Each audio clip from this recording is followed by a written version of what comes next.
जय सीताराम। मैं डॉक्टर संगीता। हम नीम करौली धाम थाने से ये वीडियो बना रहे हैं। ये वीडियो बनाने का एक ख़ास वजह है, मैं आपसे बात करूंगी इस बारे में। पहले तो मैं आपको इंट्रोड्यूस करती हूँ श्री रमेश पाटिल जी को। नमस्ते। ये आर्टिस्ट हैं और ये बहुत बढ़िया पेंटिंग्स बनाते हैं। मेरे पीछे जो राम लिखा हुआ पेंटिंग है ये उन्होंने ही बनाया है। तो ये किस तरह से बनाया है, क्यों बनाया है, इसके बारे में हम आगे बात करेंगे। रमेश जी को हम मिले बनारस में हम चाय पी रहे थे। जैसे ही बाहर आए तो देखे रमेश जी अपने ग्रुप के साथ आए हुए हैं वहाँ पे। हमने पूछा कहाँ से आए, तो बोले थाना से। हमने कहा हम भी थाना से। कैसे, क्या आप मराठी है? हम भी मराठी है। ऐसे करते करते कन्वर्सेशन बढ़ गया और फिर हमने पूछा वो किस लिए आए हैं यहाँ पे। तो वो बनारस की जो गलियाँ हैं ना उसको सुंदर बनाने के लिए आए थे, पेंटिंग्स करने के लिए आए थे। वहाँ पे आप शायद 7 दिन रुकने वाले थे, राइट? हाँ, 7 दिन। हाँ, 7 दिन आप आपके ग्रुप के साथ रुकने वाले थे।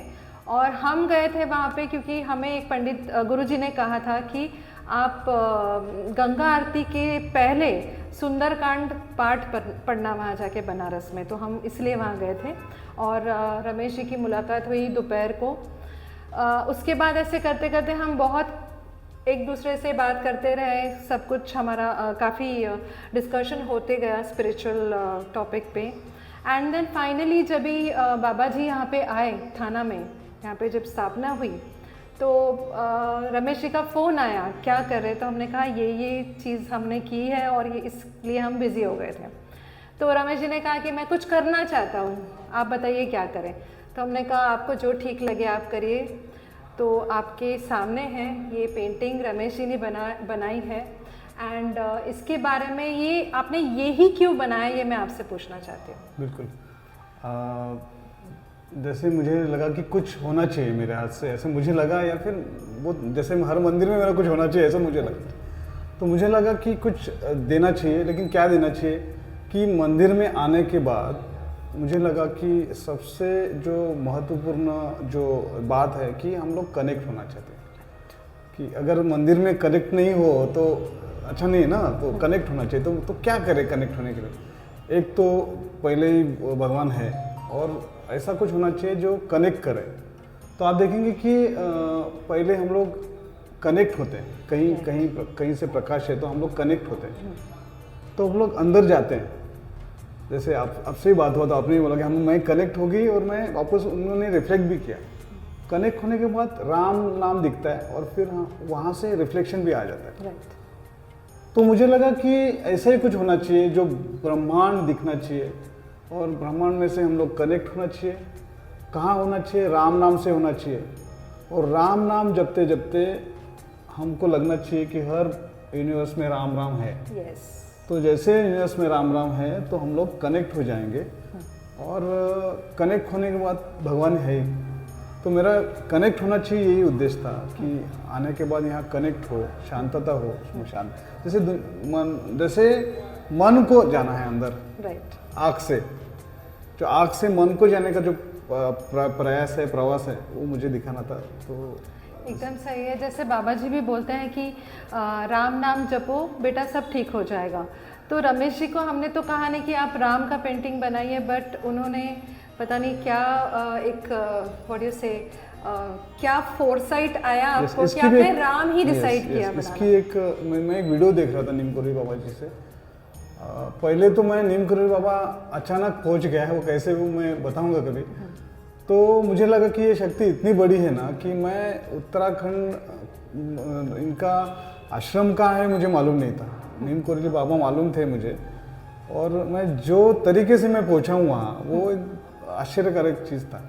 तो मुझे अभी जो वीडियो में लाइक करता हूँ इंस्टाग्राम पे, तो मुझे ऐसा पता चला कि बाबा राम नाम जपते थे, सोने से लेकर जगने तक राम नाम रखते थे। तो इनका एक उद्देश्य है कि राम नाम।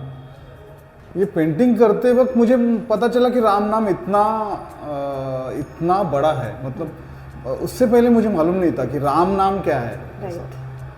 बचपन में मेरी माँ दवाई देते टाइम मुझे कहा करती थी कि पहले राम बोलो और बाद में दवाई ले लो। अच्छा।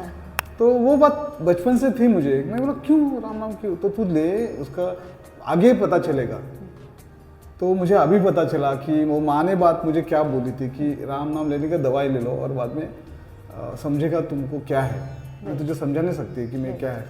तो शायद वहीं से बीज हुआ होगा। और ये राम क्यों, शायद वहीं से राम नाम का महत्व मुझे आया होगा। और बाबा जी जपते रहते हैं राम नाम, तो मुझे लगा कि ये राम नाम ही है जो पढ़ने के लिए एक राम दिखाना है और उनको दिखेगा कि राम नाम ही है सब्जेक्ट। राइट। जो यूनिवर्स जो बोल रहा है वो राम नाम ही है। राइट। तो इसलिए राम नाम उनका उद्देश्य ध्येय है, राम नाम जपना। तो मुझे पेंटिंग में राम नाम से दूसरा कोई आ ही नहीं सकता है मुझे। सही है। और मुझे मेरा एक्सपीरियंस भी है पेंटिंग में कि थोड़ा डिप्रेस था मैं किसी घरेलू कारण से, तो पेंटिंग बनाते वक्त मेरा डिप्रेशन चला गया। क्या बात है। और जितने राम नाम लिखे उतने राम नाम मैं बोलता गया कि राम राम करके करके।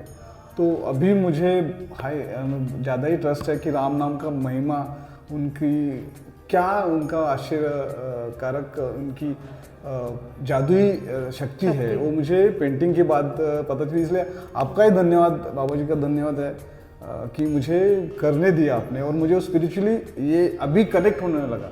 कनेक्ट होने को आपने एक प्रयास दिया मुझे। राइट। तो राम नाम का महत्व मुझे पता चला, इसलिए मैंने राम नाम जप दिया, पेंटिंग भी जप दिया।